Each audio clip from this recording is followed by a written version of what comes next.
Lógicamente, la regeneración de la médula va a depender de la edad del paciente o de la edad de la persona.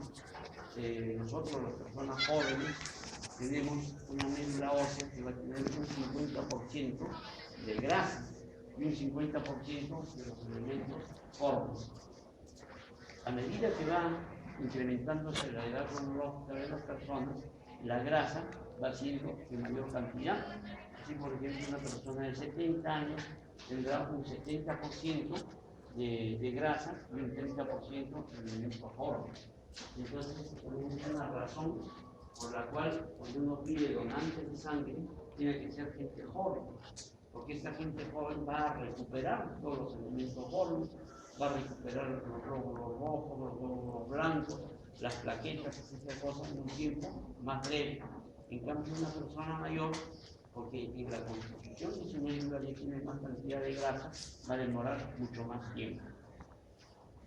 Otro tejido que es muy fácil que pueda regenerar es el tejido óseo. Entonces, cuando el tejido óseo se lesiona, se fractura, puede haber muchos tipos de fracturas, las fracturas en minuta, con desplazamientos, etc. Lo mismo también ocurre en las heridas o en las lesiones que van a producir una incisión. Entonces se afronta bien los bordes, entonces en el hueso se va a formar el callo óseo. Este callo óseo va a sustituir nuevamente el tejido óseo y va a tener un funcionamiento normal. Cuando nosotros tenemos una incisión o una herida, tenemos que ver las condiciones en que se han producido esta herida. Por ejemplo, no va a ser igual el proceso de cicatrización que una herida quirúrgica, que no es una herida limpia, es una herida que no está contaminada y que los bordes están bien afrontados. En cambio, será diferente cuando uno tiene una herida, por ejemplo, un elemento contuso. ¿Qué es contuso? Por ejemplo, es una piedra.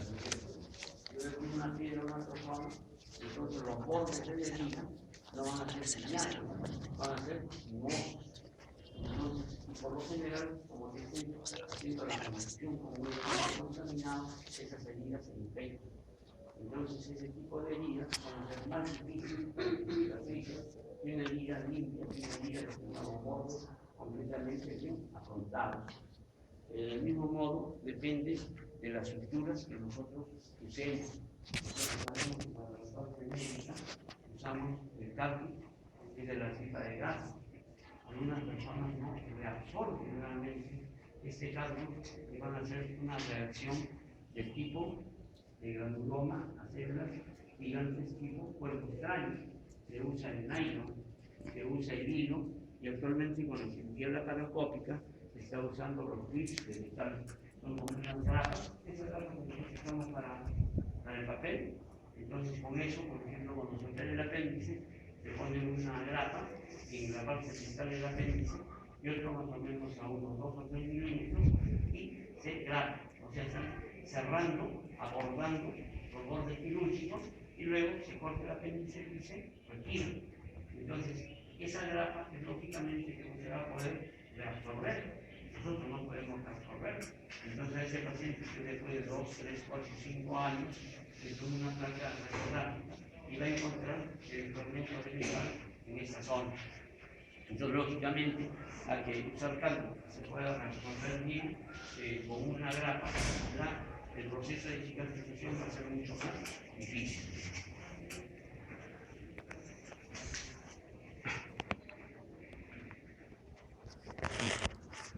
Nosotros debemos reconocer muy bien que los procesos de reparación de tejidos van a ser de 2 tipos.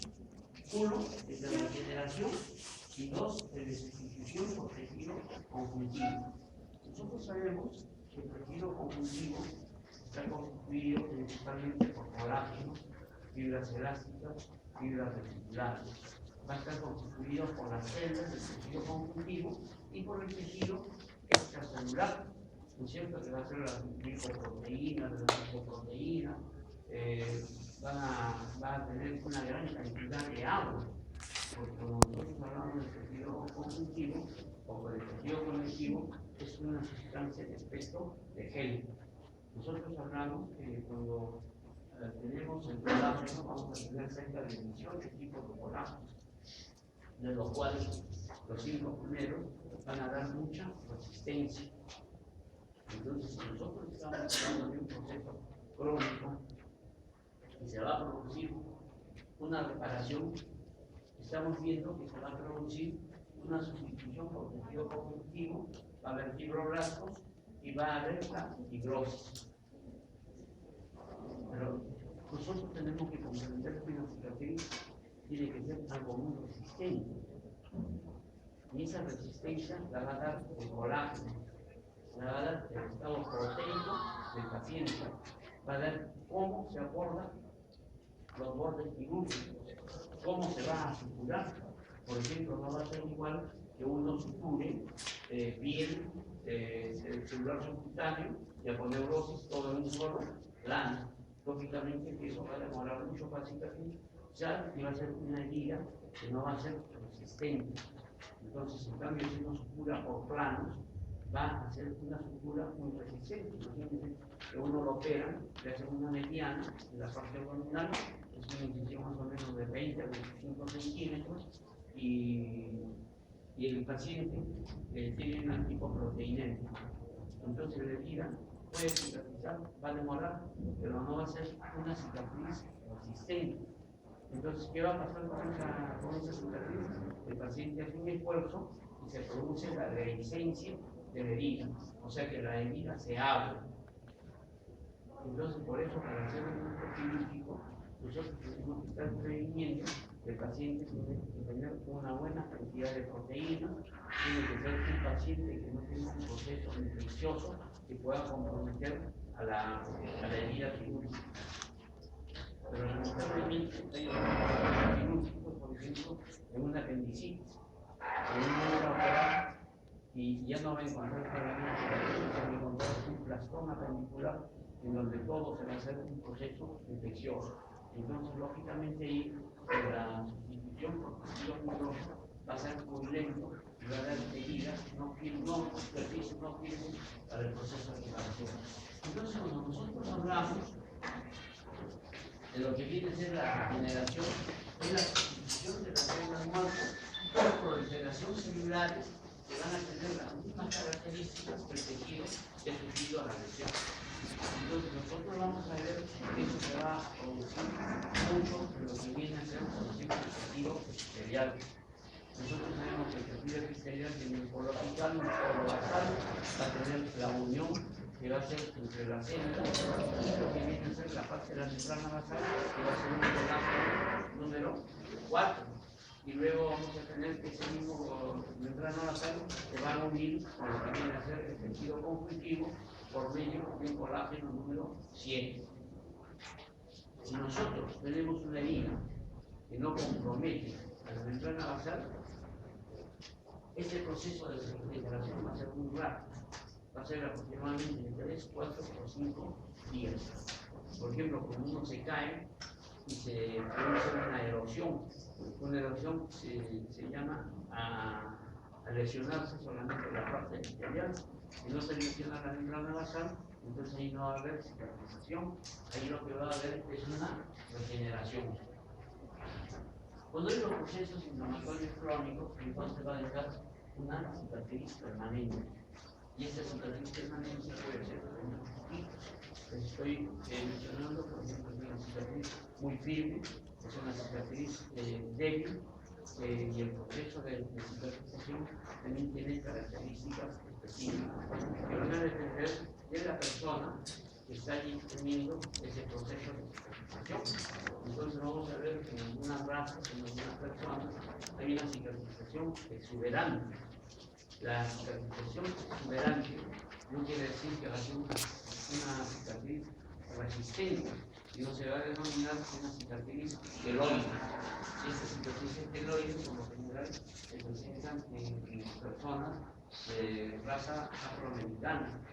Entonces, los pacientes se hacen mucha hacer queloides. Actualmente, que los hombres pueden parecerse mucho a las mujeres, también se ponen aretes, se ponen químicos y estas cosas. En el pabellón auricular es una zona en donde muy frecuentemente se produce la cicatriz queloide. Entonces se ponen los aretes, esas cosas, y desaparece formaciones auriculares. Esa formación auricular es una cicatriz queloide, que lamentablemente cuando uno quiere explicar esa cicatriz queloide va a ser peor, porque como tiene propensión a ser queloide, la segunda intervención va a ser que exista mayor cantidad de fibrosis, entonces se va a producir una lesión muy grande. La mayor parte de las veces, estos dos procesos, el proceso de regeneración y el proceso de fibrosis, ambos procesos van a ser contribuyentes de lo que es el proceso de reparación. En un proceso de reparación nosotros vamos a tener un proceso de crecimiento, un proceso de migración y proliferación. Vamos a tener la diferenciación básicamente la integración de las células de la matriz.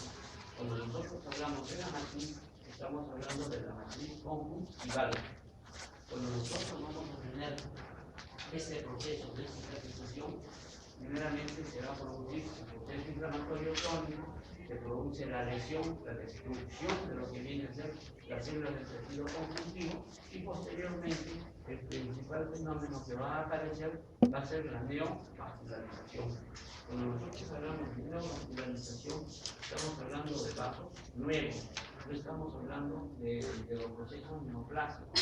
Se llama nuevo porque es nuevo, hay una gran proliferación de vasos, y esta proliferación de vasos se va a presentar entre las primeras 24 horas, para que luego, después de que haya una gran cantidad de vasos sanguíneos, pueda aparecer lo que a los 3 días aproximadamente, lo que es el tejido de granulación. En el tejido de granulación nosotros vamos a tener macrófagos, vamos a tener linfocitos, y luego va a venir ya la sustitución o el relleno de esos espacios de la neovascularización de un tejido fibroso y del colágeno, para producir la reparación de la herida que se ha hecho, sea en forma quirúrgica o en forma accidental. El proceso de cicatrización en una persona dura aproximadamente 30 días. Pero nosotros podemos ver que es una cicatriz, por ejemplo, de tipo quirúrgica, que es una cicatriz por un accidente, un trauma, etc.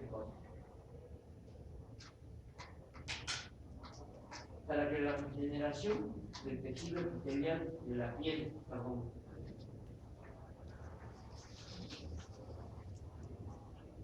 es necesario que la membrana basal esté íntegra.